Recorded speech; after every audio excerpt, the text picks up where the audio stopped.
pre-dynastic era. Where was Greece?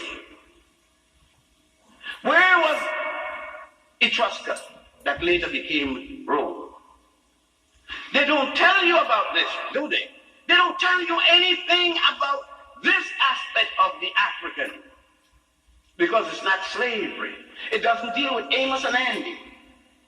It doesn't deal with roots and novel,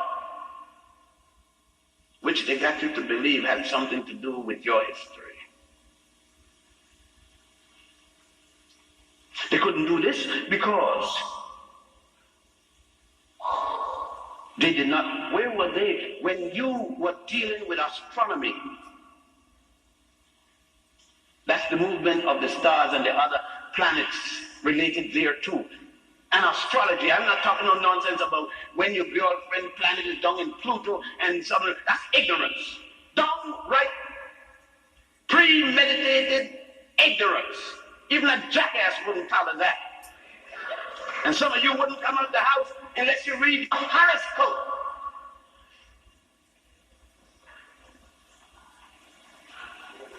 And you get courses in it in universities now. How to be a jackass.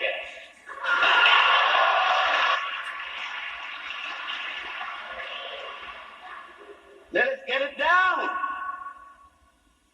When Imhotep and others established the pyramid text and the coffin text, when you go to a place called Aswan and you see how the Africans, your ancestors, dug those marble obelisks. And when you go, you'll hear always they tell you in school, and they read the beautiful love story about the Majahara who built his palace for his most beloved wife, the Taj Mahal. They didn't stop to tell you that thousands of years before that, a pharaoh by the name of Ramesses II not only built a temple out of hewn rock bigger than this place, along with one for his most beautiful and most precious wife, Nefertara. Don't mix her up with Nefertiti. Nefertiti was the wife of Amenhotep IV, who changed his name to Akhenaten. That's the 18th dynasty. I am talking about Nefertara, the wife of Ramesses II. That is the 19th dynasty. No mention about that, because they can't tell you African men did anything good for African women. Much less to mention pharaohs and queens. Yet the evidence is still there. You go to Ethiopia at a place called Lalibela, and you see the rock-hewn temples, the rock-hewn churches in the side of mountain, down in the ground, engineering thousands of years before any country existed in all of Europe. I'm not to speak about it. All I say to you is check me out. Check these things out for yourself. Go and see them, read about them, research about them. So when why? What happened? He said, why do I need to know it? If Dr. Martin Luther King knew what I'm talking about, he would not have gone to Mohandas Karamchand Gandhi to learn about nonviolence. He would have known that Gandhi read the works of Akhenaten to learn about, and he would have gone home to his native Africa to get first-hand information.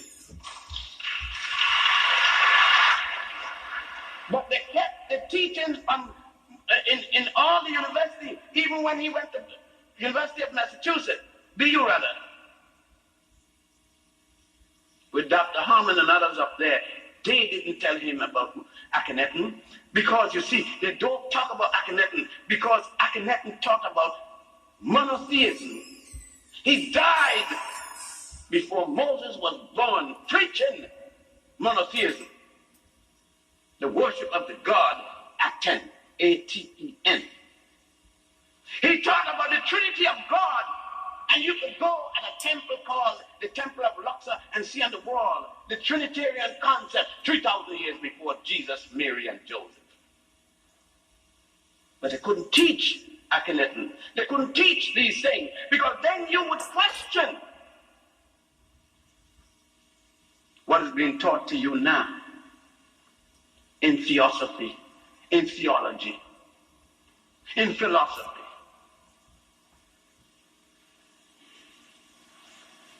But the point is that I'm going to be the bad fellow when this is over. And you're going to be told that he is the Antichrist. But the funny thing is I don't have 3 names with 6 letters each. So I can't qualify for the Antichrist. They already specified how the Antichrist would come. And I look too much like Jesus to be the Antichrist.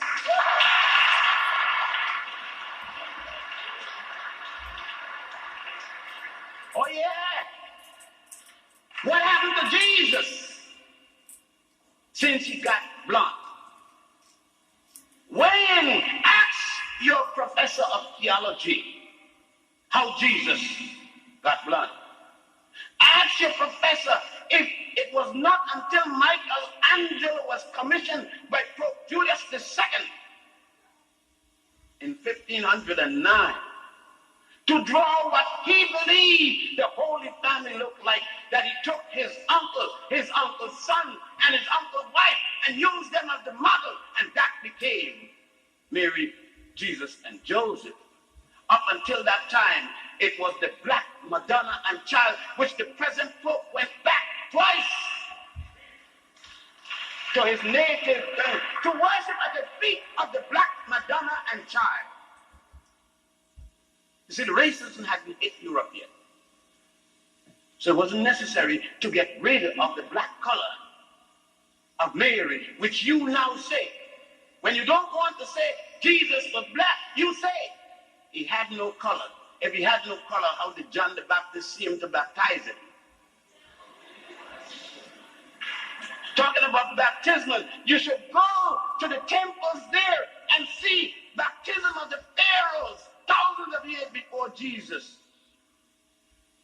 They call it purification rites. Go and see circumcisions thousands of years before there was an Abraham to be circumcised, and that to make him a Jew. Our education, quotation mark. I think that Carter G. Woodson, and I should have mentioned this man's name long ago, said it best in his book. The title explains what I'm saying, the miseducation of the Negro. Assuming that Carter knew at that time that Negro was wrong, but he had no choice because he was fired. Fired from Howard University by a man named Mordecai Kaplan, who was the president of the school at the time, for attempting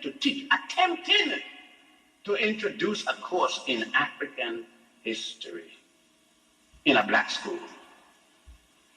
Sad, isn't it? But how we can be messed up, and we mess up others because we messed up. But we can't admit it because we can't be wrong.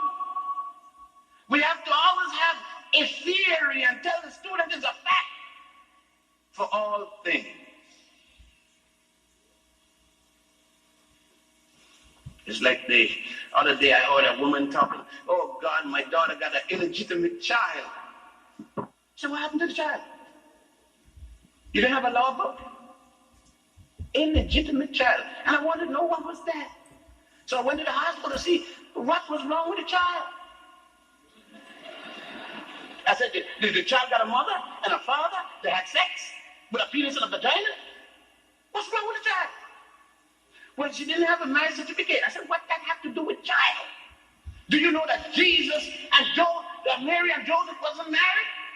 And that she wasn't married to the little angel either?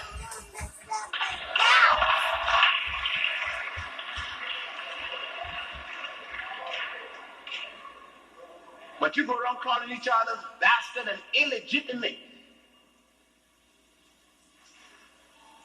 How you know you belong to your daddy? You're gambling with your mama. But you go around and then say, oh, I'm a good Christian lady, I'm a good Jewish lady, I'm a good Muslim lady, but you condemn a child for having a daddy and without a paper from City Hall. In those days, tell me, with your Adam and Eve story, the God didn't say, go to City Hall, get a paper, get married, then go out and multiply. God says in the book of Genesis, after he made a man and a woman, it's only the second time he's going to create one and make the other. He says, go out and get it now. Go out and multiply.